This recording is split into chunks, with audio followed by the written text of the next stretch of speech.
O futebol brasileiro virou o futebol espanhol? Será que agora temos um Barcelona e o Real Madrid? Ou seja, Palmeiras e Flamengo vão tomar conta de tudo no nosso futebol, como esses dois gigantes do futebol mundial fizeram na Espanha?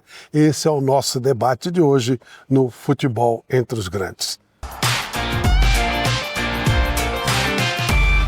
Bruno Prado, qual é a sua opinião a respeito do tema? Viramos Espanha? Eu acho que não. Assim, há um domínio de Palmeiras e Flamengo, sem dúvida. Eles ganharam muita coisa nos últimos anos. Desde 2016, o Palmeiras ganhou 4 brasileiros, o Flamengo ganhou 2.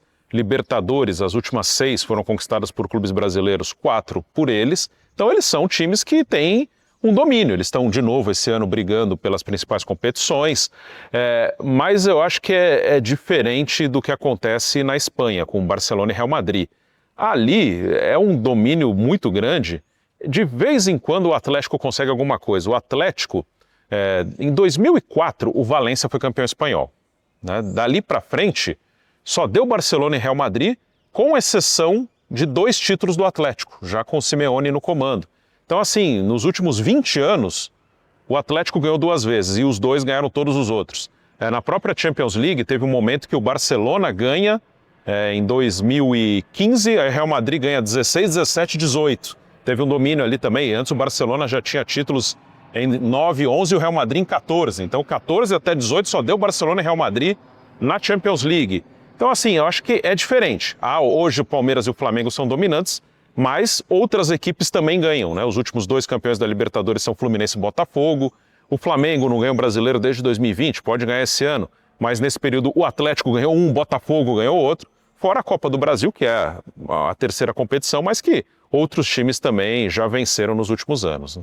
Eu penso um pouco diferente de você, Bruno. Eu acho que já está espanholado, já temos o Real e já temos o Barcelona, aí você pode escolher qual é qual.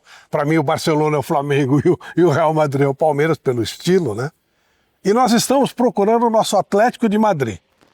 E aí eu não sei se nós vamos ter um Atlético de Madrid definido, ou será sempre essa variação. Vai ser um Botafogo, vai ser um Atlético, eventualmente um Fluminense, se formos considerar a Libertadores. Mas eu não consigo ver a curto prazo, próximos 5, 6, talvez 10 anos, ninguém se aproximando desses dois. Porque eles estão crescendo.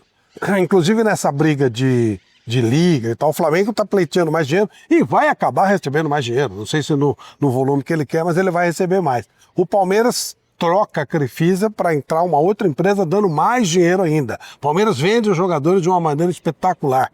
O Flamengo também vende a sua base. Os outros estão cada vez numa situação pior. Por que você acha que ainda não houve uma definição? Esses dois você ainda considera que eles são questionáveis ou você só vê a diferença porque não temos o nosso Atlético de Madrid ainda? Eu acho que eles são constantes. Na constância, ainda não apareceu ninguém, né? Os dois são bem constantes já há um bom tempo, até por um tempo maior do que o normal no futebol brasileiro, mas eles não são imbatíveis. Eles não são tão melhores que os outros assim, no 11 contra 11. Eu acho até que eles recebem uma cobrança indevida, porque se imagina que eles sejam, assim, que o Flamengo seja, por exemplo, para o Grêmio, o que o Real Madrid é em relação ao Villarreal. E não é assim, não é. E aí se cobra que ganhe tudo e dê espetáculo, e quando eles têm uma oscilação, eles perdem. Assim, o Flamengo ele caiu da Libertadores nos últimos anos para o Olímpia, para o Peñarol, e foi para os pênaltis com o Estudiantes. O Palmeiras já teve eliminação em Libertadores para o Atlético Paranaense, para o Boca, também já numa situação financeira bem diferente. Em Copa do Brasil, esse ano os 2 caíram nas oitavas, né? Um caiu para o Atlético Mineiro, outro para o Corinthians. O São Paulo, quando ganhou a Copa do Brasil, ganhou dos 2. Assim, os outros não são constantes. Mas assim, num bom momento, eles podem derrotar, assim como o Botafogo ano passado ganhou o Brasileiro e a Libertadores, como o Atlético Mineiro em 21 ganhou o Brasileiro e a Copa do Brasil. Então eles são dominantes, eles estão sempre brigando, eles são muito regulares nesse sentido, eles estão no bolo, mas assim, aparece às vezes um, que não é sempre o mesmo, não tem essa constância. Não é o Atlético de Madrid. Não, mas derrota os dois em alguns momentos. Ele consegue derrotar, como o Cruzeiro, esse ano está aí no bolo e já jogou 2 vezes com o Flamengo no Brasileiro e não perdeu nenhuma das 2. Existe uma situação histórica que é legal a gente colocar aqui, já que a gente tem espaço exatamente para tentar aprofundar, né, temas. Aliás, inscreva-se no nosso canal, você ajuda a gente, tá? Inscreva-se no nosso Futebol Entre os Grandes, que é muito importante, tá? Compartilha, acione o sininho, é muito importante para nós que você nos ajude nesse embate, nessa briga por mais audiência e por mais espaço. Voltando ao jogo, ao futebol. Existe uma circunstância histórica nessa superioridade de Real Madrid e de Barcelona, que imagina-se que sempre foi assim, e não é verdade. Antes da Guerra Civil Espanhola, existiam dois grandes times, era o Atlético de Bilbao e o Atlético de Madrid, eram os que se você for olhar na história, você vai ver os títulos vinham deles. O Madrid, que não era nem Real Madrid, era um time brigando por condição melhor. O Barcelona, da mesma forma. Quando vem a Guerra Civil, a Espanha se divide. Existe o lado de Barcelona, o lado da Catalunha, o lado dos bascos, que briga contra o lado da capital. O governo, o Franco, né, que era o ditador, ele toma partido do lado de Madrid. E o rei, consequentemente, também. Tanto que o Madrid vira Real Madrid. Né? Então ele passa a ser o time dos poderosos. E a Catalunha foi proibida, inclusive, de falar catalão, de cantar hino, de fazer qualquer tipo de manifestação, no momento mais radical. Como que os catalães tiraram isso? Eles faziam do Barcelona uma bandeira política. Quando eles gritavam Barça, Barça, Barça, era mais do que o Barcelona time de futebol. Era uma resposta da comunidade, daquele pessoal daquela região.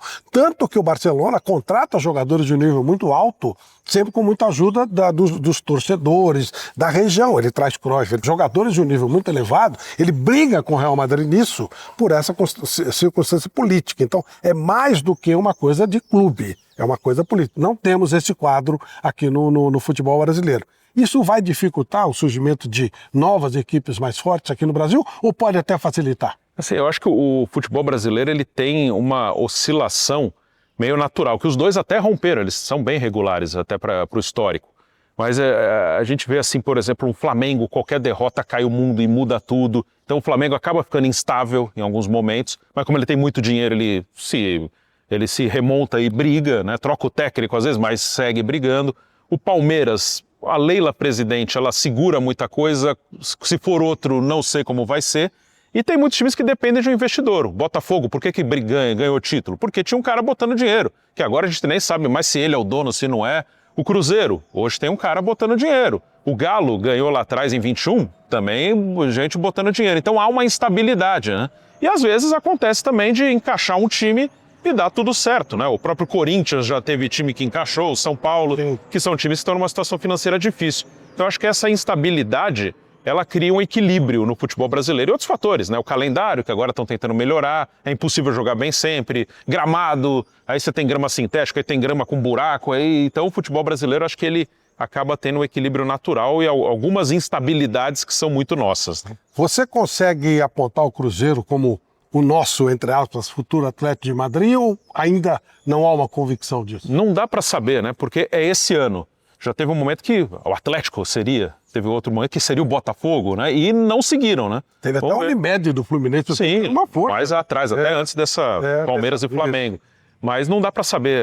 Se o Cruzeiro fizer 2, 3 anos brigando em cima, aí sim ele consolida. Mas por enquanto é um ano, como teve o Botafogo, como teve o Atlético Mineiro. E Palmeiras e Flamengo, você entende que são projetos estáveis? Esses daqui a algum tempo, daqui a 10 anos, nós teremos essa estabilidade mesmo? Não sei se daqui a 10 anos, mas por mais um tempo sim. O Flamengo porque tem muito dinheiro, apesar de ser uma loucura.